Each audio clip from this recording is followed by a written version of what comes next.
இயற்கை என்றும் ஒட்டி நாம் வாழ வேண்டும். இயற்கை இல்லை என்றால் இறையும் கிடையாது, இறைவனை அடையவும் முடியாது. இயற்கை வைத்துதான் பல அனுபவங்களை தெரிந்து கொள்ள முடியும்.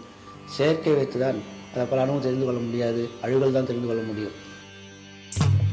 இயற்கை என்றால் பராசக்தி வடிவம், இயற்கையை சீண்ட இழப்பே மிஞ்சும்.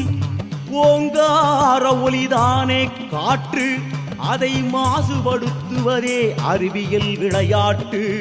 முன்போல் மாதம் மும்மாறி பொழிவதில்லை, அதனால் தான தருமங்கள் வளரவில்லை. இனி ஏனும் அம்மாவின் ஆணைப்படி இயற்கையை போற்று, இயற்கையை வணங்கு. பஞ்சபூதங்களின் அருள் கிடைக்கும் நமக்கு, அருள் கிடைக்கும் நமக்கு. காடெங்கும்